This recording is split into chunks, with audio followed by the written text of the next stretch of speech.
ఆంధ్రప్రదేశ్ రాష్ట్రానికి నిన్నటి బడ్జెట్లో ఆర్థిక అభివృద్ధిలో కానీ సంక్షేమంలో కానీ ప్రాధాన్యత ఇచ్చి మరి చేసినటువంటి కేంద్ర ప్రభుత్వానికి ముందుగా హృదయపూర్వకమైన ధన్యవాదాలు ఈ సందర్భంగా తెలియజేసుకుంటూ ఉన్నా. ఎందుకంటే 2014లో ఆంధ్రప్రదేశ్ రాష్ట్ర విభజన కంటే కూడా 2019, 2024 జగన్మోహన్ రెడ్డి పాలనలోనే ఆంధ్రప్రదేశ్ రాష్ట్రానికి ఎక్కువ నష్టం జరిగినటువంటి పరిస్థితి మనందరికీ తెలుసు. అటువంటి విధ్వంసకరమైనటువంటి పాలన నుంచి మళ్ళీ ఈరోజు ఈ ప్రజాప్రభుత్వ పాలనలో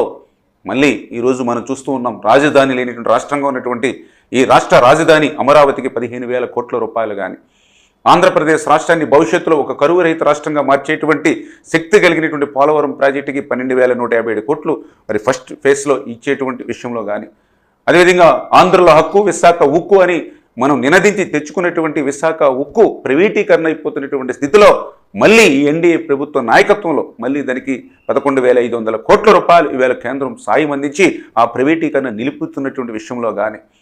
మరి అన్నిటికీ మించి జలజీవన్ మిషన్కి సంబంధించి మరి 2028 వరకు కూడా దాని గడువు పెంచినటువంటి పరిస్థితి. ఎందుకంటే మొన్ననే మనం 70,000 కోట్ల రూపాయలు ఎస్టిమేషన్లు జలజీవన్ మిషన్లో కేంద్రానికి పంపించినటువంటి స్థితిలో మరి 28 వరకు కూడా దాని గడువు పెంచడంతో ఈరోజు ఆంధ్రప్రదేశ్ రాష్ట్రానికి భారతదేశంలోనే పెద్ద ఎత్తున మనకి సహకారం అందించినటువంటి పరిస్థితి. ఇట్లా డబుల్ ఇంజిన్ సర్కార్ ఈరోజు ఆంధ్రప్రదేశ్ రాష్ట్రంలో ఉంది కాబట్టే మరి చంద్రబాబు నాయుడు గారు లాంటి ఒక పరిపాలన దక్షత ఉన్నటువంటి ఒక బ్రాండ్ ఈవేళ ఈ రాష్ట్రానికి ముఖ్యమంత్రిగా ఉన్నారు కాబట్టి, ఆయనకి తోడుగా పవన్ కళ్యాణ్ గారు ఉన్నారు కాబట్టి ఈరోజు మరి డబుల్ ఇంజిన్ సర్కారు ద్వారా ఇన్ని ప్రయోజనాలు